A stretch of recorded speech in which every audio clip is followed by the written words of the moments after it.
Okay, so for this next animation tutorial, we have our ball and we have a background right here, the ball and background, and to give the illusion of this thing actually hitting grass. Grass is a material that, it's not just a flat surface, it has all these little pointy different plants growing out of it. By duplicating our grass and just adding a, we're gonna add here. This is our mask, and so this is just kind of masking out some grass so that way it looks like it is in front of the sphere or the ball. This is a great way to be able to animate and give the idea of this animation existing in the real world. So if we didn't have that, we kind of have just this ball where it doesn't really seem like it makes contact with something, whereas the actual grass in the foreground allows for this to feel like it's coming into contact with something. So how do we do that? This one is going to be taking our object, again making a smart object from it, and then animating it. The important thing first is obviously get our timeline up. And now that we have our timeline, we need to animate the ball. So again, we're going to make our ball go up to the top. If it's up in the top, and I actually, let's not move it. Let's go ahead and turn this into a smart object. So I'm going to select or layer, smart objects, convert to smart object, and now if I open this up, I can transform it. So I'm going to take this thing, key it, but this time I'm not going to key it until I'm ready for it to drop. And this is a lot of extra time on here.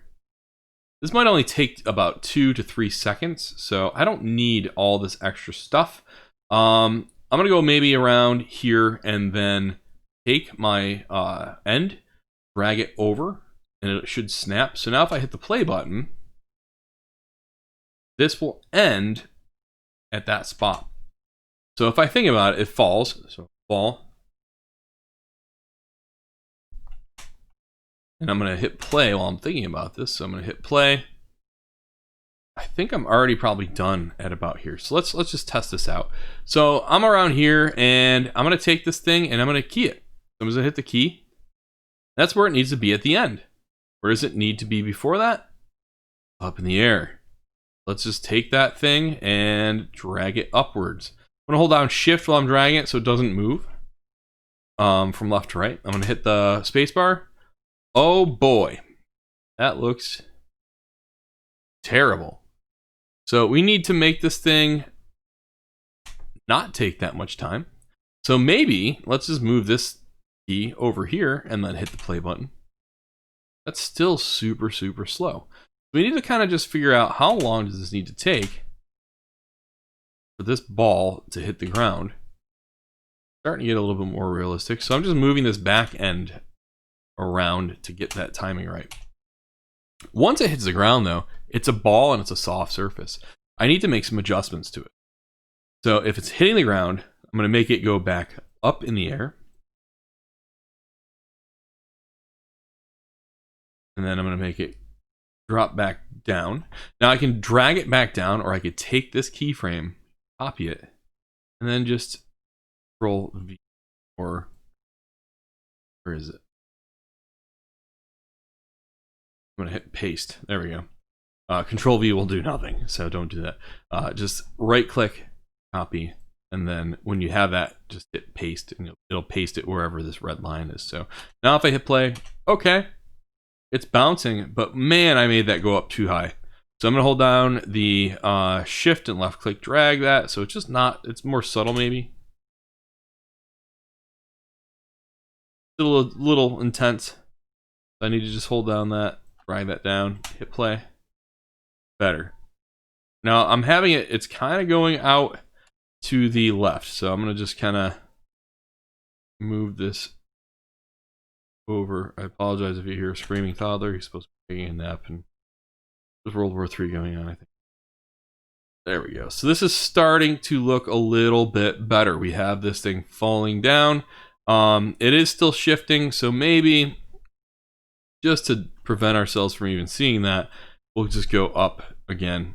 So you'll notice it's snapping. That's why it's doing that. So when I move that, let me go before, I'm going to delete this.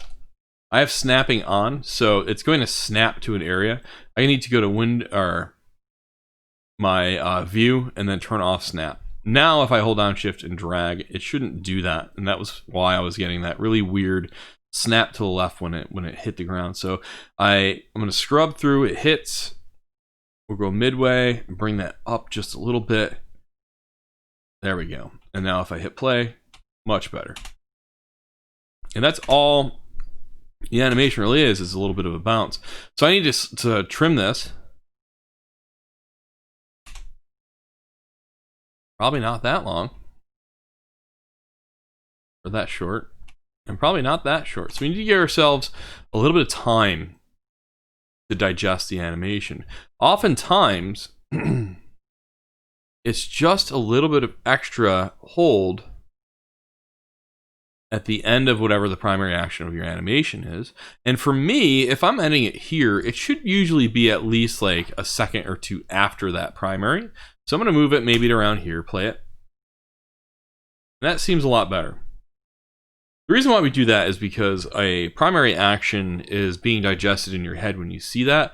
And to have that primary action just happen and then have that entire scene disappear, it makes your brain confused. So we're giving a sense of resolve and a sense of kind of polish to our animation by giving just a little bit of extra timing to the end. So all I'm going to do again is do file, export, or yeah. And we're going to do again another save for web. And great, that's going to give me this. I think that's pretty good. It's going to loop, making sure it's going to loop forever. Yep. You can always change that if we only want it one time and all that fun stuff, but I want forever, so I'm going to do that. I'll hit save and save that out. So now you have your golf done. So there's two of our animations. Remember, I want all of these provided to me with the PSD, so that way I can see everything. I don't want to just see your GIF that you made.